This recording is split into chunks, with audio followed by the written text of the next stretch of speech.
ازيكم يا حلوين؟ عاملين ايه؟ يا رب تكونوا كلكم بخير. النهارده ان شاء الله هنعمل مع بعض وافل. هنعمل كده مع بعض العجينه، وهنعمل كده الصوصات مع بعض. وتعالوا كده نشوف هنعملها ازاي. بص شكله كده حلو قوي. عاملينه كده بالنوتيلا وباللوتس وكمان بزبده الفستق. تعالوا كده نشوف هنعمله ازاي. اول حاجه كده عندي هنعمل العجينه مع بعض. هنعمل كده، جبت بيضتين وحطيت عليهم معلقتين كبار من السكر، وكمان 4 معالق كبار من الزيت. تمام. ابتديت بقى كده اقلبهم كويس مع بعض لغايه ما اضرب كده البيض كده مع السكر. لو حابه تعمليه كده في الخلاط مفيش مشكله، بس هي يعني العجينه سهله وسريعه، ممكن تعمليها كده على الايد، يعني مفيهاش مشكله. تمام. ضربت بقى كده البيض مع السكر مع الزيت، وهنا بقى ابتديت انزل عليهم بكوبايه ونص من اللبن. لو عوزت لبن تاني ممكن ابقى اضيف. تمام. حطيت بقى كوبايه ونص من اللبن، وابتديت ان انا اقلب برده تاني. وهنا بقى ابتديت احط كمان كوبايتين من الدقيق، وحطيت كمان عليهم والدي اللي انا بستخدمه 5 ستارز. تمام. حطيت بقى كمان كيس بيكنج باودر، وكمان حطيت رشة ملح طبعا علشان الدقيق، وكمان حطيت طبعا فانيليا علشان البيض. تمام. قلبت بقى كده المكونات دي كده كلها مع بعضها، البيض والزيت واللبن وكمان الدقيق يعني. هنا بقى كده بقلب بالمضرب كده. لو حسيت ان هي محتاجه كده شويه لبن احط كمان.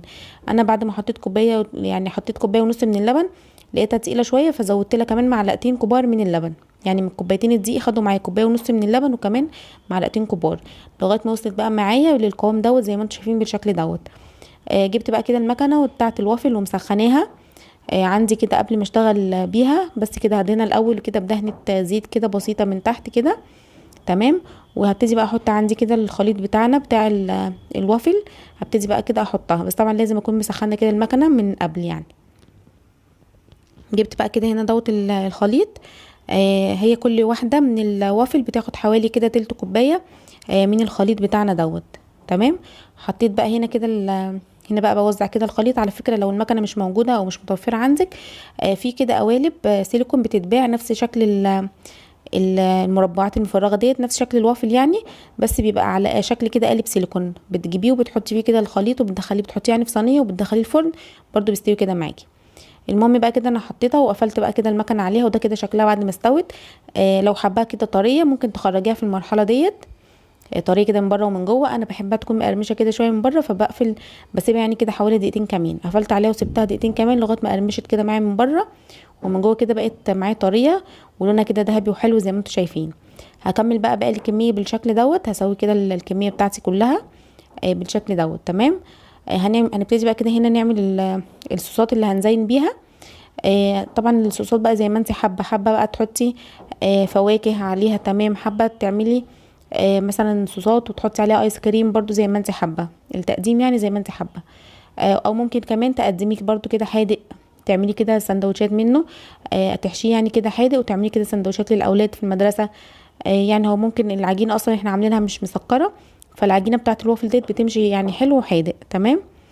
انا بقى كده جبت هنا كده نوتيلا، والماركه اللي انا بستخدمها ماركه سما.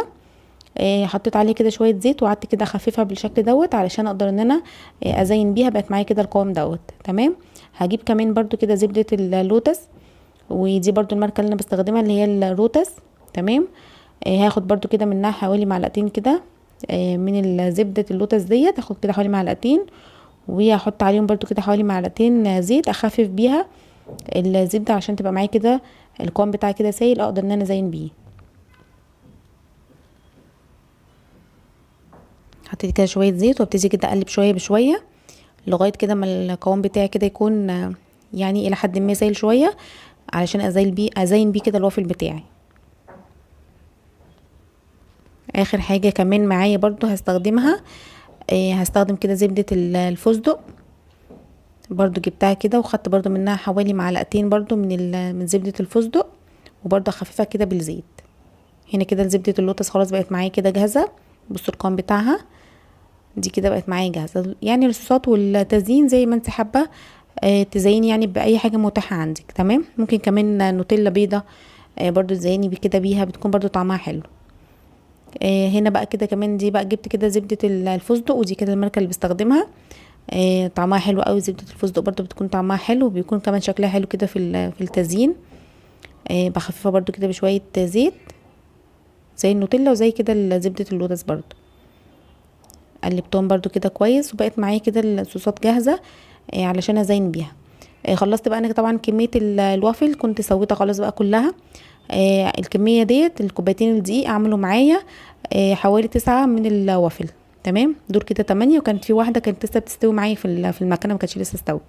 شايفين بقى كده لونه حلو كده وذهبي كده من بره، شكله حلو قوي، وكمان كده مقرمش من بره وطري كده من جوه، شكله حلو.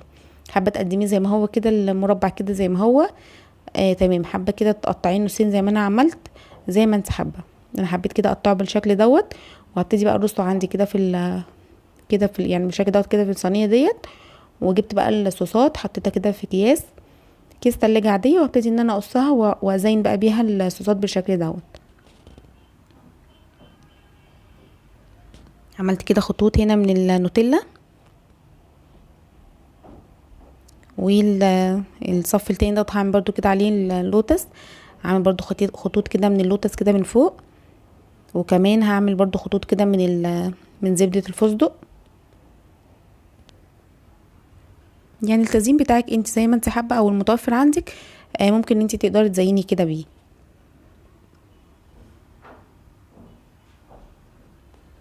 عملت كده 2 دولت بزبدة الفستق. اخر صف بقى دوت من الوافل هعمله كده ميكس بقى بالثلاث صوصات اللي احنا عاملينهم دولت، النوتيلا وزبدة اللوتس وزبدة الفستق. كده هعمل بقى كده ميكس يعني ما بينهم كده.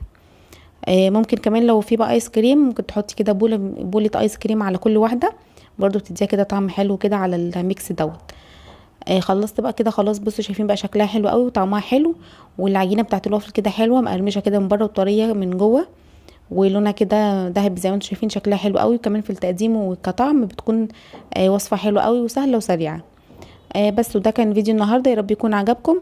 ما تنسوش بقى تعملوا لي لايك وشير للفيديو لو عجبكم، واشتركوا عندي في القناه وفعلوا زر الجرس على كلمه الكل علشان يوصل لكم مني اشعار باي فيديو جديد انا بنزله. اشوفكم على خير في فيديو جديد.